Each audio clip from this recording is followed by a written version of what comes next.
स्वागत है आप सबका। मैं Vivek Bindra, international motivational speaker, leadership consultant and CEO coach. कुछ चिंतित चल रहा था पिछले कुछ दिनों से इस इंटरनेशनल साजिश को लेके, सोचा आप लोगों के लिए एक वीडियो बना दूं। रोज देख रहा हूं चाइना हमारे देश को बॉर्डर पे और बिजनेस में दोनों तरह से ठोक रहा है। बॉर्डर के बारे में तो आजकल आप टीवी और न्यूज़पेपर में देख ही रहे हैं। बिजनेस के उसकी होशियारी के कुछ ऐसे उदाहरण दूंगा, बुद्धि चकरा जाएगी। ये जरा उदाहरण देखेंगे ध्यान से। चाइना से मैंने कुछ सीखा। दुनिया भर में गूगल का ब्राउजर क्रोम पहुंच गया, चाइना ने घुसने नहीं दिया। यूसी ब्राउजर चला रहा है अपना। सारी दुनिया सर्च इंजन के लिए गूगल का इस्तेमाल करती है, चाइना आज भी बाइडू का इस्तेमाल कर रहा है। स्टडी किया तो मेरी बुद्धि चकरा गई।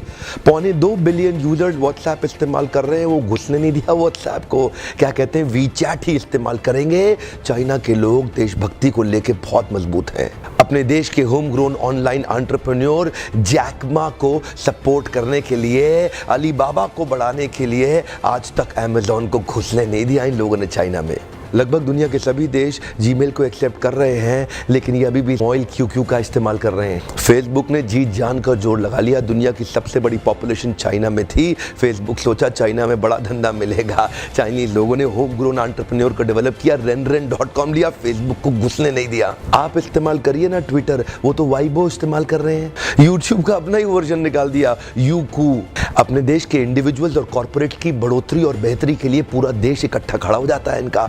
देश की बढ़ोतरी और बेहतरी के नाम पे सारे एक हो जाते हैं चाइनीज। आप कितना भी बैन कर लो, चाइना आज हिंदुस्तान के अंदर 7 लाख करोड़ का $100 बिलियन का एक्सपोर्ट कर रहा है। लगभग $100 बिलियन से ज्यादा का सामान हम खरीद रहे हैं और $5 बिलियन से कम का सामान हम वहां बेच पा रहे हैं। $95 बिलियन से ज्यादा का ट्रेड डेफिसिट है। चाइना अपने घर में किसी को नहीं घुसने देता, बाकी पूरी दुनिया में घुस गया है। ओप्पो और वीवो दोनों का मालिक एक ही है और हिंदुस्तान में इस प्रकार घुस गए हैं कि घर घर जाके ही मानेंगे। Electronic goods, machinery, organic chemicals, iron and steel, transport equipment, medical pharma products, textile and yarn fabric, सब कुछ तो हम चाइना से लेने को तैयार हो गए हैं। अब ये जिम्मेदारी केवल हमारे देश की सरकार की नहीं रह गई कि वो बॉर्डर पे लड़ती रहे। अब ये जिम्मेदारी हर भारतीय की हो गई है कि हम अपने व्यापारियों को उठाएं और मिल करके एक हो जाएं। देश की जनता को एक होना बहुत जरूरी है। अगर देश में खुशहाली आएगी तो फायदा सबका होगा। देश में खुशहाली आएगी तो फायदा सबका होगा। आज एक ऐसे व्यक्ति की बात करूंगा जिसके बारे में मैंने पढ़ा तो मेरी बुद्धि चकरा गई। मेजर ध्यानचंद, ये हॉकी के जादूगर माने जाते थे। इंडिया की टीम को हॉकी में वर्ल्ड कप में एज ए कैप्टन ये लीड कर रहे थे। जर्मनी ओलंपिक्स फाइनल अपने होम ग्राउंड के अंदर जर्मनी को जब रौंद दिया तो हिटलर वहां से चला गया। शाम को ध्यानचंद को अपने घर में बुला के पूछा, तुम एक्चुअली करते क्या हो हॉकी के अलावा? तो बोले, मैं लांस नायक, सूबेदार, एक छोटा सा सिपाही भारत की आर्मी में हूँ। तो उसी समय जर्मनी के तानाशाह हिटलर ने उनसे कहा, सुनो एक काम करो, जर्मनी से हॉकी खेलना शुरू कर दो, मेरे देश में आ जाओ, तुम्हें आज ही एयरफील्ड मार्शल बना दूंगा। वैसे भी तुम अपने देश के अंदर तो लांस नायक, सूबेदार,